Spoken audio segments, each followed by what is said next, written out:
ला ब्रूजा चुडेल horror story. यह कहानी Mexico के एक लड़के की है जिसका और उसके भाई बहनों का सामना एक मरी हुई औरत से हो जाता है, जिसको लोगों ने केवल इसलिए मार दिया था क्योंकि उस पर चुड़ैल होने का आरोप लगा था। यह कहानी मैक्सिको के खूबसूरत शहर में घटित हुई थी। उस समय मेरी उम्र लगभग 10 साल थी। मेरे परिवार ने मैक्सिको में मेरी माँ के होम टाउन में छुट्टियां मनाने की योजना बनाई। हम मिसौरी में रहते हैं और हमने उस जगह तक ड्राइव करने का फैसला किया, इसलिए हमारे पास लगभग 2 दिन की यात्रा करने का समय। जब तक हम टेक्सास और मैक्सिको की सीमा तक नहीं पहुंचे तब तक सब कुछ ठीक था। हमने देखा कि माँ सो रही है और ऐसा लग रहा था जैसे वह बुरा सपना देख रही हो। वह चिल्लाने लगी, नहीं नहीं, मुझे मत छुओ, मेरे परिवार को अकेला छोड़ दो। फिर वह जाग गई। हमने उनसे पूछा कि क्या हुआ। उन्होंने कहा कि उन्होंने सपना देखा। उन्होंने देखा कि जैसे ही हम सीमा पार कर रहे थे, मैक्सिको की सभी मरी आत्माएं कार को घेरने लगीं और उन आत्माओं ने मेरी माँ और हम सभी लोगों को अपने हाथों में जकड़ लिया और कार को घेर लिया।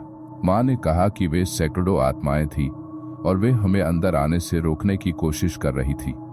अजीब बात यह थी कि वह बॉर्डर पर होने के बारे में सपना देख रही थी, पर वास्तव में हम बॉर्डर पर ही थे। उन्हें यह कैसे पता, वो तो सो रही थी। लगभग 8 घंटे बाद हम उनके होम टाउन एरियो डे रेयन मैक्सिको में पहुंच गए थे। मुझे उस यात्रा के बारे में बहुत कुछ याद नहीं है, लेकिन मुझे वह दिन याद है कि जिस दिन हम जंगल में टहलने गए थे वह एक सामान्य दिन था और मैंने और मेरे भाई और बहनों ने फैसला किया कि हमें कुछ नहीं करना है। दोपहर का खाना बनाने के लिए सभी बुजुर्ग इकट्ठे हुए। हमने दोपहर का खाना खाया और जंगल की सैर पर जाने का फैसला किया। हम जानते थे कि यह एक बुरा विचार है। हम धूल भरी सड़क पर चलते रहे जब तक कि हम रास्ते के खत्म होने तक नहीं पहुंच गए। वहां से हम उन मैदानों से गुजरे जो एक जंगल के इलाके में जाते थे। हम लगभग 100 फीट अंदर जंगल में चले गए। फिर वहां तूफान आना शुरू हो गया। ये बहुत अजीब थी क्योंकि यह तेज धूप का दिन था और तूफान आने का तो कोई संकेत ही नहीं था। हम सभी ने एक दूसरे को बहुत ही कंफ्यूजन में देखा, पर तभी अचानक हमने एक महिला को रोते हुए सुना। वह बहुत ही बुरे तरीके से रो रही थी और उसने एक चीख के साथ अपना रोना बंद कर दिया। मैं बहुत डर गया था। हम सब वहीं जमे रहे और हमने एक शब्द भी नहीं बोला। रोने की आवाज बढ़ रही थी। जैसे जैसे वह औरत करीब आ रही थी, हम वहीं खड़े होकर इसका इंतजार कर रहे थे कि अब क्या होगा। अचानक मेरी बहन ने बहुत भयानक चीख निकाली। हम सभी लोगों ने उसकी ओर देखा और वो पेड़ों की ओर देख रही थी। हम सभी ने भी उधर देखा कि वो क्या देख रही थी। मैं उस चीख को कभी नहीं भूलूंगा और उस दिन पेड़ों में मैंने जो देखा उसे भी कभी नहीं भूलूंगा। एक महिला को एक पेड़ पर लगभग 40 फीट ऊपर क्रूसिफाइड किया गया था। उसने हमारी ओर देखा और हमने उसकी ओर देखा। उसने एक फीके कलर की काली फटी हुई पोशाक पहन रखी थी। उसके बाल काले और उलझे हुए लग रहे थे। उसके चेहरे और पैरों पर जख्म के निशान थे। वह एक लाश की तरह लग रही थी। कुछ सेकंड्स चिल्लाने और रोने के बाद हमने जंगल से बाहर निकलना शुरू किया। हमने पीछे मुड़कर देखा और वह औरत वहां नहीं थी, लेकिन हम भागते रहे। जैसे ही हम मैदानों तक पहुंचे, हमने देखा कि अब ज्यादा बारिश नहीं हो रही थी। हमने दौड़ना बंद कर दिया।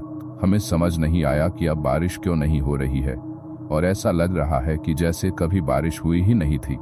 हम वापस टाउन में चले गए और बड़ों लोगों के साथ शामिल हुए। उन्होंने हमारे चेहरों पर दहशत को देखा और हमसे कहा कि कहां से आ रहे हो, इसके बारे में पूछा। हमने उन्हें हमारी कहानी बताई और हमें आश्चर्य हुआ कि उन्होंने हमारा विश्वास भी कर लिया। हम कहानी सुनाते हुए रोए और फिर बड़ों का स्पष्टीकरण सुनने के लिए बैठ गए। उन्होंने बताया कि लगभग 100 साल पहले एक महिला थी जिस पर ब्रजेरिया यानी कि एक चुड़ैल होने का आरोप लगाया गया था। उसकी हत्या कस्बे वासियों ने की थी। उसकी हत्या से पहले जब वह सड़कों पर घुमा करती थी तो लोग अक्सर उस पर चीजें फेंकते थे। कुछ उस पर अक्सर क्रॉस फेंकते थे। मेरी दादी ने कहा कि कुछ ऐसे लोग हैं जो उसे जंगल में देखने का दावा करते हैं, लेकिन ज्यादातर दावे बच्चों के द्वारा किए गए थे। बरसात को दर्द और पाप का संकेत बताया गया है। एक बच्चे की उम्र में मुझे इस घटना ने काफी आघात पहुंचाया। मैं अब बिजली और गरज के साथ उस महिला के रोने की आवाज को कभी नहीं भूलूंगा। मैं स्कूल के अन्य बच्चों से इस बारे में बात नहीं कर सकता था क्योंकि कोई भी मुझ पर विश्वास नहीं करता। मैंने एक बार यह घटना अपनी सबसे अच्छी दोस्त को बताई, लेकिन उसने हंसते हुए कहा कि मैंने उसे डरा दिया है। उसके बाद उसने मुझसे फिर कभी बात नहीं की। आगे से फिर मैंने कभी भी स्कूल में बच्चों को अपनी कोई कहानी नहीं बताई। सो आई होप गाइज आपको ये हॉरर स्टोरी अच्छी लगी होगी। ऐसे ही और मजेदार कहानी सुनने के लिए हमारे चैनल को सब्सक्राइब कर लीजिए।